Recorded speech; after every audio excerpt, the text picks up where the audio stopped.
नमस्कार दोस्तों, कैसे हैं आप लोग। Why India's oil and gas production is falling, ये पर्टिकुलर टॉपिक न्यूज में क्यों है। सबसे पहले देखते हैं कि एक रीसेंट रिपोर्ट निकल के आई है जो कि ये बोलती है कि इंडिया का जो क्रूड ऑयल प्रोडक्शन है वो 5.2% घटा है और जो नेचुरल गैस प्रोडक्शन है वो 8.1% घटा है फाइनेंशियल ईयर 21 में। फाइनेंशियल ईयर 21 कहने का मतलब क्या है, 1 अप्रैल 2020 से लेके 31 मार्च 2021 यानी 1 अप्रैल 2020 से लेके 31 मार्च 2021 तक इंडिया में जो क्रूड ऑयल प्रोडक्शन हुआ है वो पिछले फाइनेंशियल ईयर के कंपैरिजन में 5.2% कम था और इंडिया का नेचुरल गैस प्रोडक्शन पिछले फाइनेंशियल ईयर के कंपैरिजन में 8.1% कम था। एब्सोल्यूट टर्म्स में बात की जाए तो हमने क्रूड ऑयल प्रोड्यूस किया फाइनेंशियल ईयर 2020-21 में 30,491.7 थाउजेंड मेट्रिक टन्स और हमने नेचुरल गैस प्रोड्यूस किया 28,670.6 million metric standard cubic meters MMSCM। तब जब ये पूछा गया कि भाई ये ऑयल और गैस प्रोडक्शन कम क्यों है, तो जो प्रोड्यूसर्स हैं, प्रोड्यूसर्स जैसे Indian oil corporation, oil and natural gas commission और जो बाकी प्राइवेट प्रोड्यूसर्स, इनका ये बोलना है कि भाई कोविड-19 से रिलेटेड जो डिलेज लगे हैं उसकी वजह से प्रोडक्शन कम हुआ है। चूंकि अच्छा खासा प्रोडक्शन कम हुआ है, क्रूड ऑयल 5.2% कम हुआ है, नेचुरल गैस 8.1% कम हुआ है। लेकिन अगर आप इंडिया के क्रूड ऑयल और नेचुरल गैस के प्रोडक्शन फिगर्स को देखो तो ये 2011-12 से ही गिर रहा है। अभी के समय में हम लोग अपनी डोमेस्टिक रिक्वायरमेंट्स के लिए 85% इंपोर्ट्स पे डिपेंडेंट है। मतलब क्रूड ऑयल और नेचुरल गैस की रिक्वायरमेंट के लिए 85% हमको बाहर से इंपोर्ट करना पड़ रहा है। तो ये बेसिकली न्यूज़ है और इस न्यूज़ के रिस्पेक्ट में ये जानना बहुत ज़रूरी है कि हमारी क्रूड ऑयल और नेचुरल गैस का प्रोडक्शन पहली बात गिर क्यों रहा है। ओपन एक्रिएज लाइसेंसिंग पॉलिसी जिसको कहीं ना कहीं 2017 में लागू किया गया, क्या इससे कुछ अच्छा हुआ है। प्राइवेट पार्टिसिपेशन दुनिया भर में कहीं ना कहीं क्रूड ऑयल और नेचुरल गैस प्रोडक्शन में इन्वॉल्व है। इंडिया में प्राइवेट सेक्टर का पार्टिसिपेशन ज़्यादा क्यों नहीं है और इस लो ऑयल और गैस प्रोडक्शन का इंडिया के फ्यूचर पे क्या इम्पैक्ट पड़ सकता है। इन सारे पॉइंट्स को हम लोग यहाँ पे खंगालने की कोशिश करेंगे। आगे बढ़ने से पहले वीडियो पे लाइक का बटन, अगर अब तक इस वीडियो को शेयर नहीं किया है, इस चैनल को शेयर और सब्सक्राइब नहीं किया है, कर दीजिए। वीडियो पे लाइक का बटन जरूर दबाइए। जितना ज़्यादा आप वीडियो को लाइक और शेयर करते हो, एक कमेंट डालते हो, उतना ही ज़्यादा यूट्यूब की एल्गोरिथम वीडियोस को प्रमोट करती है। इंस्टाग्राम पे फॉलो कर लीजिए, अलग अलग प्रकार से आपसे जुड़ने की कोशिश करूंगा। टेलीग्राम ग्रुप ज्वाइन कर लीजिए, वहाँ पे आपको इस पर्टिकुलर लेक्चर की PDF, मेरे लेक्चर्स की नोटिफिकेशन मिल जाएगी और वीडियोस अच्छे लगे तो ज्वाइन बटन दबा के हेल्प भी कर सकते हैं। अब यही सवाल कि भाई इंडिया का क्रूड ऑयल और नेचुरल गैस प्रोडक्शन क्यों गिर रहा है। देखिए, ऐसा बोला जा रहा है कि ज्यादातर इंडिया का जो डोमेस्टिक क्रूड ऑयल और नेचुरल गैस प्रोडक्शन है, हम इंपोर्ट जो कर रहे हैं उसके अलावा जो हम पैदा कर रहे हैं अपने देश के अंदर, वो आता है उन वेल्स से जो कि अब एज कर रहे हैं। बॉम्बे ऑफशोर में, गुजरात ऑफशोर में, ठीक है ना, हमारे ऑन शोर में यानी जमीन पे समुंदर के अंदर जो भी अभी तक ऑयल और नेचुरल गैस के कुएं थे वो काफी पुराने हो गए, काफी समय से काम कर रहे हैं। तो उसके अंदर से बहुत हद तक हम लोग ऑलरेडी गैस और क्रूड ऑयल निकाल चुके हैं, हम ज्यादा उसमें बचा नहीं है। तो जरूरत क्या है, जरूरत यह है कि नए ऑयल और गैस के पॉकेट्स को ढूंढा जाए। और कुछ ऑयल और गैस के पॉकेट्स को हमने ढूंढ भी लिया है, बट उनसे ऑयल एक्सट्रैक्ट करने के लिए टेक्नोलॉजिकल इंटेंसिव मींस की जरूरत है। अल्ट्रा डीप वाटर फील्ड्स चाहिए, नई टेक्नोलॉजी चाहिए जो कि इंडिया में अभी के लिए अवेलेबल नहीं है, बाहर से लानी पड़ेगी।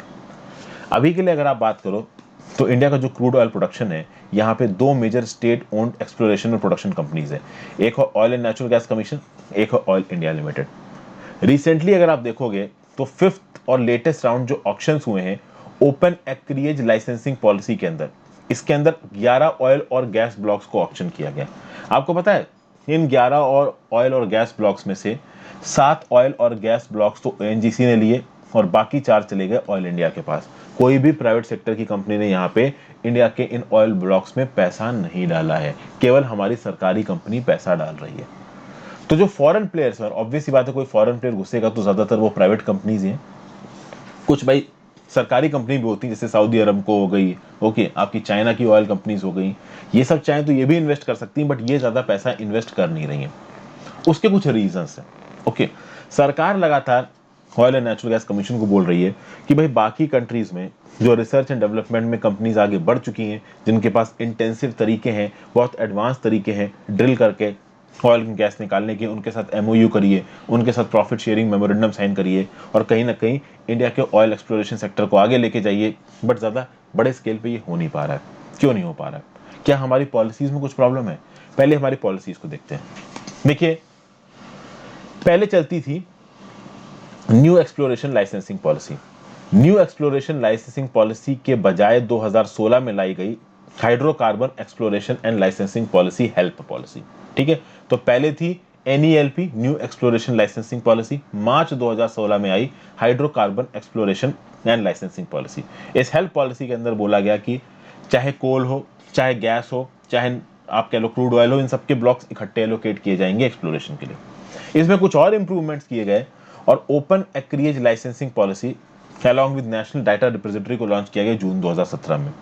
एक्सप्लोरेशन और प्रोडक्शन की एक्टिविटीज को इंटरनेशनल प्रैक्टिसेस के हिसाब से करने की कोशिश की सरकार ने ओपन एक्रिएज लाइसेंसिंग पॉलिसी के अंदर कंपनीज को बोला कि भाई आप अपने हिसाब से इलाके ढूंढ लो और जहां पे आपको लगे कि इस इलाके में आप एक्सप्लोरेशन करना चाहते हो उसकी रिक्वेस्ट लेके आप हमारे पास आओ।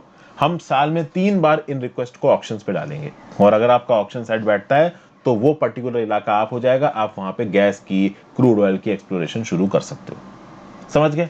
तो हेल्प रिजाइन के बाद OALP के अंदर बिड राउंड्स चले और आप देखोगे कि बहुत सारा यहाँ पे जो बिड राउंड्स के अंदर एक्रिएज है, जो इलाका है, वो एलोकेट भी किया गया। प्रॉब्लम यहाँ पे ये है कि ज्यादातर जो इलाका है वो सरकारी कंपनीज को एलोकेट किया गया है।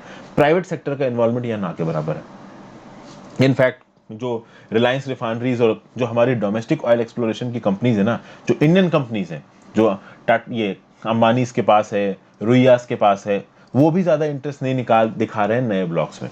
हालांकि आप देखो तो पुराने NELP तक जो एक्सप्लोरेशन का एरिया एलोकेट किया गया था वो 80,000 स्क्वायर किलोमीटर किया गया था। अभी के लिए 2,37,000 स्क्वायर किलोमीटर का जो इलाका है वो OLAP राउंड 5 के अंदर कंपनीज को दिया गया है, जिसमें 2 कंपनीज डोमिनेंट है, एक ONGC और एक IOC है। ठीक है भाई, तो बात यहां पे ये है कि भले एक्रिएज के अंदर जो इलाका है वो ज्यादा दिया जा रहा है, बट प्राइवेट कंपनीज यहां पे आ क्यों नहीं रही हैं? 2016 से ये हेल्प पॉलिसी को इंप्लीमेंट किया गया है, तो 2016 का 2021 हो गया है और अब तक हमारा ऑयल और गैस प्रोडक्शन नहीं बढ़ा है, घट रहा है। क्यों घट रहा है? इसकी वजहों को यहां समझने की कोशिश करते हैं। जो मेन वजह है वो है delays in operationalisation of hydrocarbon blocks. एक हाइड्रोकार्बन ब्लॉक को आपने एलोकेट कर दिया पार्टी को। अब एलोकेट करना मेन बात नहीं है, पैसा तब आना शुरू होता है जब उस हाइड्रोकार्बन ब्लॉक को खोद के आप अंदर से तेल या गैस निकालना शुरू करो। जब तक तेल या गैस नहीं निकला तब तक उस हाइड्रोकार्बन ब्लॉक का कोई मतलब नहीं है। और उस पे खुदाई करने से पहले बहुत से क्लियरेंसेस लेने पड़ते हैं, जैसे एनवायरमेंटल क्लियरेंसेस लेने पड़ते हैं, फील्ड डेवलपमेंट प्लान्स के रेगुलेटर से क्लियरेंसेस लेना पड़ता है। कभी किसी पर्टिकुलर इनलाइटेंड इंडिविजुअल ने जाके नेशनल ग्रीन ट्राइब्यूनल या सुप्रीम कोर्ट में कोई पिटीशन डाल दी और सुप्रीम कोर्ट ने, NGT ने स्टे लगा दिया उस प्रोजेक्ट के ऊपर, तो और लफड़ा। तो इस प्रकार के रेगुलेटरी इन्वायरमेंटल क्लियरेंसेस टाइम पे ना मिलने की वजह से बहुत सारे प्रोजेक्ट्स बीच में लटक जाते हैं और उसके चलते आप देखोगे कि जो प्राइवेट सेक्टर है वो मेजर स्केल पे यहाँ पे इन्वेस्टमेंट नहीं कर रहा, क्योंकि उनको ऐसा लगता है कि हम पैसा लगा देंगे, पैसा फंस जाएगा, इन्वायरमेंटल क्लियरेंस आएगा नहीं और हमें पैसा मिलेगा नहीं। और आजकल हो भी ये रहा है कि ऑयल और जो गैस के जो सेक्टर्स है ना, उनके ऊपर दुनिया भर की सरकारें प्रेशर डालती हैं कि आप लेस कार्बन इंटेंसिव काम करो। जो बड़े बड़े ऑयल और गैस मेजर्स हैं, इनका क्या, इनके ऊपर प्रेशर पड़ रहा है कि भाई ज्यादा ऑयल का प्रोडक्शन मत करो, ग्रीन हाउस गैस एमिशन ज्यादा हो रहे हैं, वगैरह वगैरह। तो ये जो कंपनीज है ना, ऑयल और गैस कंपनीज, ये लंबे समय के लिए ऑयल और गैस सेक्टर में पैसा इन्वेस्ट नहीं कर रही है, क्योंकि ऑयल और गैस सेक्टर के ऊपर ऑलरेडी तलवार लटक रही है ग्रीन हाउस एमिशंस को लेके, ग्लोबल वार्मिंग को लेके। अभी इंडिया में हेल्थ पॉलिसी आई 2016 में और 2021 तक 5 साल बीत गए हैं, हम लोग अपना ऑयल और नेचुरल गैस का प्रोडक्शन नहीं बढ़ा पाए हैं। तो ये बात तो प्राइवेट कंपनीज को भी दिख रही है ना, प्राइवेट कंपनीज को भी दिख रही है कि आज की डेट में इंडिया में हम लोग इन्वेस्ट करते हैं तो कोई गारंटी नहीं है कि अगले 4-5 साल तक प्रोडक्शन शुरू होगा। चाइना की सरकार ने आज बोल दिया कि हाँ भाई इन्वेस्ट करो, तो कहो अगले 6 महीने में प्रोडक्शन शुरू हो जाए, लेकिन इंडिया में रेगुलेटरी क्लियरेंसेस इतनी जल्दी मिलते नहीं है। इसके चलते प्राइवेट इन्वेस्टमेंट आ पाना यहाँ पे मुश्किल हो रहा है। तो इसके बीच में ऑयल सेक्रेटरी तरुण कपूर साहब ने बोला है कि सरकार प्लान ये कर रही है कि जो वो फॉरेन प्लेयर्स जो कि इंडिया के ऑयल एंड गैस सेक्टर में पैसा लगाएंगे, हो सकता है सरकार आगे आने वाले समय में उनको फिस्कल इंसेंटिव्स दे। बहुत लंबे समय से ऑयल एंड गैस फील्ड के जो इंडस्ट्री प्लेयर्स हैं वो सरकार से डिमांड कर रहे हैं कि अभी के लिए क्रूड ऑयल के ऊपर जो आप 20% का सेस लगा रहे हो, इसको कम करके 10% करो। तो ये जो सेस और टैक्सेस लगाए जाते हैं ऑयल सेक्टर के ऊपर, इनको कम करने की भी बात की जा रही है। तो कुल मिला के क्रूड ऑयल और नेचुरल गैस की डोमेस्टिक प्रोडक्शन कम क्यों हो रही है, इसके क्या क्या आपको साक्ष्य दिखे? तो पहली बात, इंटेंसिव और एग्रेसिव प्रोडक्शन करने के लिए हमारे पास टेक्नोलॉजी है नहीं, टेक्नोलॉजी बाहर से लाने की जरूरत है। बाहर से लाने के लिए फॉरेन प्लेयर्स को लाना पड़ेगा, लेकिन फॉरेन प्लेयर्स बहुत तेजी से इंडिया में आने के लिए तैयार नहीं है। क्यों नहीं तैयार है, उसकी कुछ वजह हैं। फॉरेन प्लेयर्स के ऊपर ग्लोबल वार्मिंग और ग्रीन हाउस गैस एमिशंस को लेकर काफी प्रेशर है।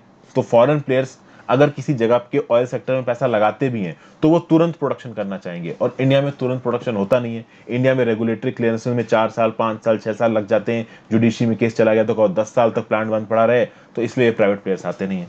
दूसरी बात, इंडिया में सेस के नाम पे 20% टैक्स वसूला जा रहा है, उसको कम करने की बात की जा रही है यहाँ पे। और एक और यहाँ पे पॉइंट है जिसको आप सीधे सीधे लिखो मत, बट बहुत सोचने वाली बात है।